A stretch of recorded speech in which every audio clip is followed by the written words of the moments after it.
और आज हम लोग इस वीडियो में कविता के बाकी अंश को पढ़ने वाले हैं। कविता का नाम है लहरों का गीत। जैसा कि आरंभ के 2 पद को हम लोगों ने पढ़ लिया है और मैं उम्मीद करूंगी कि आप लोगों को समझ में भी पूरी तरह से आ गया है।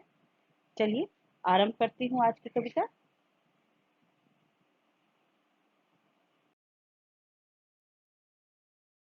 दोहरा लेती हूँ कि हम लोगों ने कविता में क्या पढ़ा था। लहरों के गीत में हम लोगों ने पढ़ा था कि बालिका जो है वह समुद्र के किनारे अपनी माँ के साथ गई हुई है और कवि उस बालिका के मन के भाव को इस कविता में प्रस्तुत कर रहे हैं। बालिका कहती है अपनी माँ से कि उसे ये लहरें गाती हुई प्रतीत लगती हैं।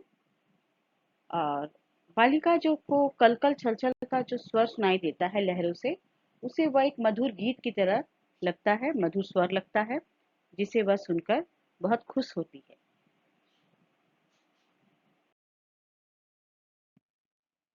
मैं देख रही थी अभी अभी ये भी मुझ जैसी मचल रही, क्या जाने अब क्या मिला इन्हें, भर भर उमंग में उछल रही। तट से आ आकर हंस हंस कर अपनी बातें कह जाती है, माँ ये लहरें भी गाती है। तो बालिका लहरों को एक बच्चे की तरह ही महसूस कर रही है। वो भी सोचे कि ये बच्चे हैं और ये भी मचल रहे हैं।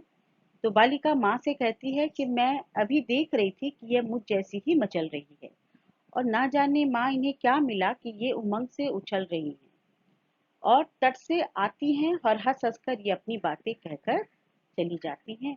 इन लहरों को देखकर बालिका को ऐसा लगता है कि ये किनारे आती हैं और हंसती हैं और तट को छूकर वापस चली जाती हैं।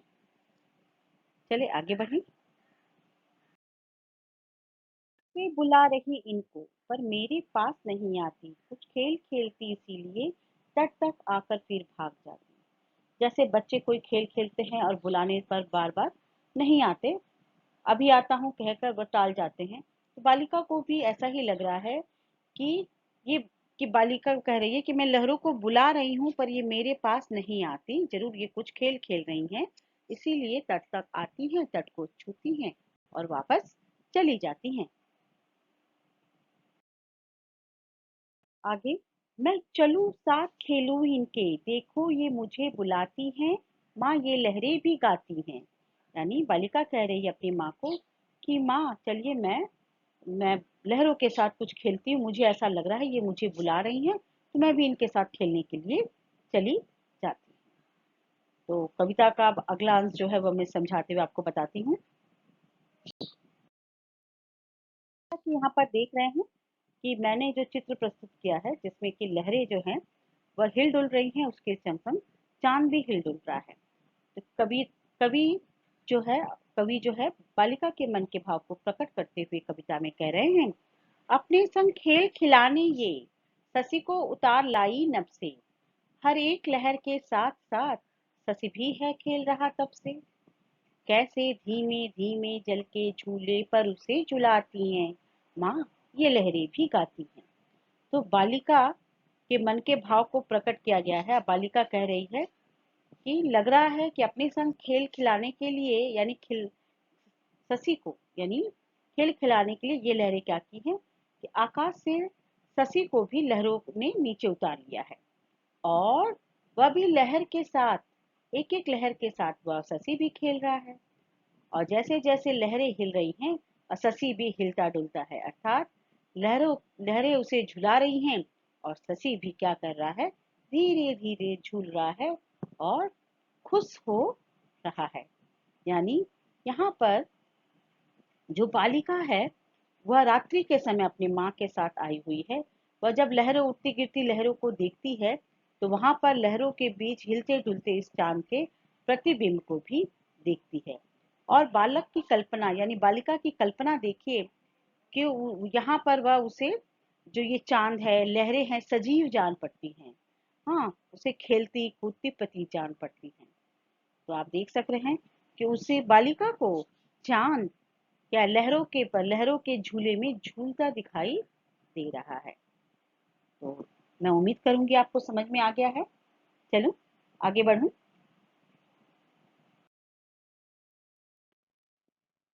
रुकती न कभी ये क्षण भर भी, जीवन भर बहना सीखा है। भर भर उमंग सदा हृदय में, आगे बढ़ना ही सीखा है। हंस हंस कर जीवन पथ पर बढ़ते जाओ, यह कहती आती है। माँ ये लहरें भी गाती हैं। यानी ये लहरें क्या कहती हुई प्रतीत होती है बालिका को, कि कभी भी जो है अपने जीवन पथ पर, क्या है जीवन पथ यानी रास्ता, पथ माने रास्ता, तो रुकती न कभी ये क्षण भर भी, जीवन भर बहना सीखा है। कौन नहीं रुकती है? लहरें। लहरें कभी रुकती नहीं है, एक क्षण भर माने एक पल के लिए भी रुकती नहीं है। आप समुंदर के किनारे जाओ, लहरों को देखो, सुबह जाओ, शाम जाओ, रात जाओ, हर क्षण वे बस आती हैं जाती हैं, आती हैं जाती हैं, एक क्षण के लिए रुकती नहीं है। तो यही बात बालिका कह रही कि इन लहरों ने तो जीवन भर बहना ही सीखा है, और सदा उमंग अब इनके हृदय में भरा होता है। भर भर उमंग सदा हृदय में, हमेशा अपने हृदय में उमंग भरते हुए आगे बढ़ना ही सीखा है।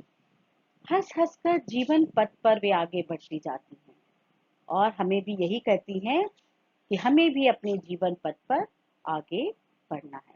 यही कविता का उद्देश्य है, यही कविता का मूल भाव है कि हंस हंस कर जीवन पथ पर आगे बढ़ते जाओ, और साथ साथ रुको नहीं, एक क्षण के लिए भी रुको नहीं, और आगे ही बढ़ते जाओ, आगे भी बढ़ते जाओ, चाहे कोई भी मुश्किल या मुसीबत क्यों ना आए। रास्ता निकालो और आगे बढ़ते जाए। तो आप समझ सक रहे हैं कि कवि ने इन पंक्तियों के माध्यम से, बालिका के मन के भाव के माध्यम से, प्रकृति का जो सुंदर रूप, जो प्रगतिशील रूप हमारे सामने रखा है, कि प्रकृति जो है हमें हर क्षण, हर पल कुछ न कुछ सीख देती है। तो यह लहरें भी बालिका को सीख देती हुई सी जान पड़ती है। तो चले आगे बढ़ें। कविता की उपयुक्त पंक्ति के मुख्य बिंदुओं पर चर्चा। यह लहरें प्रकृति का ही एक रूप है। लहरें कभी रुकती नहीं हैं, हमेशा आगे बढ़ती जाती हैं। ये लहरें जीवन में उमंग और उत्साह के साथ आगे बढ़ने की प्रेरणा देने वाली हैं। और प्रस्तुत कविता के माध्यम से कवि हमें क्या सीख दे रहे हैं? तो जब हम लोगों ने कविता को पढ़ा, तो उसके साथ साथ आपको जो कविता की जो सीख है उसे भी हम लोगों ने बताया। कविता का जो अंतिम पद है, कविता का जो अंतिम पद है, उसमें आपको सीख की प्राप्ति हुई होगी, तो उसे आप ध्यान रखें, और अगर कक्षा के दौरान पूछा जाए तो आप उसे जरूर से बताएं। कविता की उपयुक्त पंक्तियों की व्याख्या। जैसा कि आप देख सक रहे हैं कि पहला जो ये तीसरा पद जो है, उसकी व्याख्या है कि कविता के उपयुक्त पंक्तियों में कवि एक छोटी सी नन्ही बालिका के मन के भाव को अपनी कविता के माध्यम से प्रकट कर रहे हैं।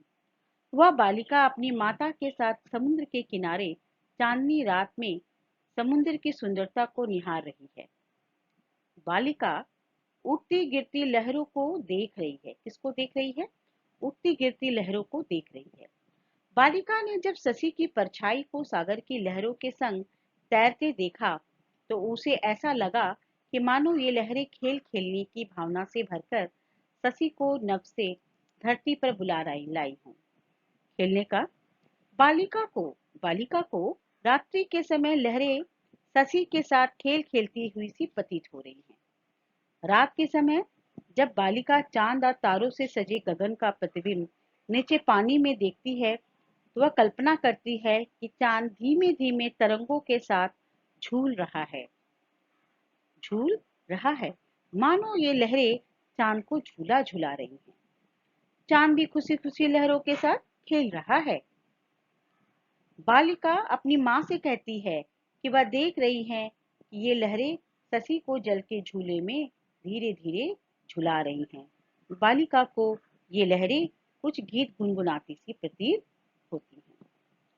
तो ये रहा कविता की व्याख्या, यानी यह जो है, जो तीसरा पद है, मुख्य पद जो शशि से यानी चांद से जुड़ा हुआ है, ये उसकी व्याख्या को हमने आपके सामने यहाँ पर रखा है। चलिए अब आगे बढ़ते हैं। इसके बाद ये अंतिम पद की व्याख्या है। कविता के उपयुक्त पंक्तियों में कवि लहरों के माध्यम से यह हमें हमें यह समझाना चाहते हैं कि लहरें कभी रुकती नहीं हैं, कभी विश्राम नहीं करती। हर परिस्थिति में, हर हाल में उमंग और उत्साह से भरी होती हैं। यह लहरें हमें जीवन में हमेशा आगे बढ़ने की प्रेरणा प्रदान करती हैं। कवि यह समझाना चाहते हैं कि प्रकृति मनुष्य को प्रकृति के अलग-अलग रूपों से सीख लेनी चाहिए। मनुष्य को भी अपने जीवन की हर परिस्थिति में, चाहे सुख हो और दुख हो, रुकना नहीं चाहिए। हमें आगे बढ़ना चाहिए, वह भी उमंग के साथ, खुशी के साथ, उत्साह के साथ। तो यही तक रही हमारी कविता जो है आज की। अब हम आगे बढ़ते हैं। लहरों का गीत पाठ का जो कठिन शब्द है उसको मैंने यहाँ पर सामने रखा है, ध्यान से देखिए। तट, किनारा, मधुर स्वरों, मीठी आवाज, मचलना, आतुर होना, हट करना। शशि, चांद, धीमे धीमे, धीरे धीरे, नभ, आकाश, संग यानी साथ, पथ, रास्ता या राह। तो आप लोगों को फिर से बता दूं, जैसा कि हमेशा से मैं बताती आई हूँ कि कठिन जो शब्द हैं आपको इनसे वाक्य रचना करना भी आना चाहिए और आपको इससे भी प्रश्न दिए जा सकते हैं। तो आप लोग वाक्य रचना का भी प्रयास करें। जैसे नभ, नभ में तारे झिलमिला रहे हैं। संग, हम मुझे मेरे दोस्तों का संग अच्छा लगता है। इस तरह से छोटे छोटे वाक्य बनाकर आप वाक्य रचना का अभ्यास अवश्य करें। देने योग्य महत्वपूर्ण बातें, कविता के वीडियो को आवश्यकता अनुसार देखें। कठिन शब्दों के अर्थ को याद करें। कठिन शब्दों की वर्तनी याद करें। कविता वाचन ऊंची आवाज में करें। प्रश्नों के उत्तर को खुद से लिखने का प्रयास करें।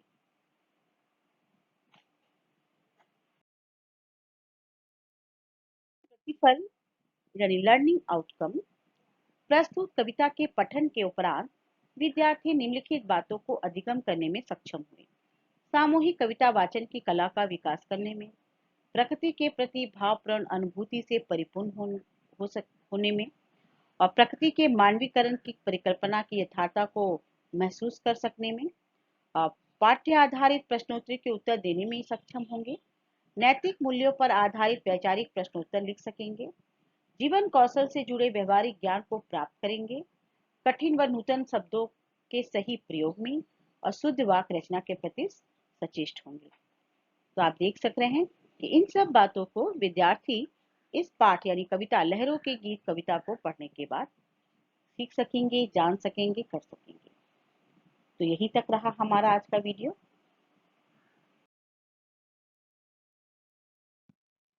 धन्यवाद। अब आपसे अगले वीडियो में मिलते हैं। तब तक के लिए अलविदा।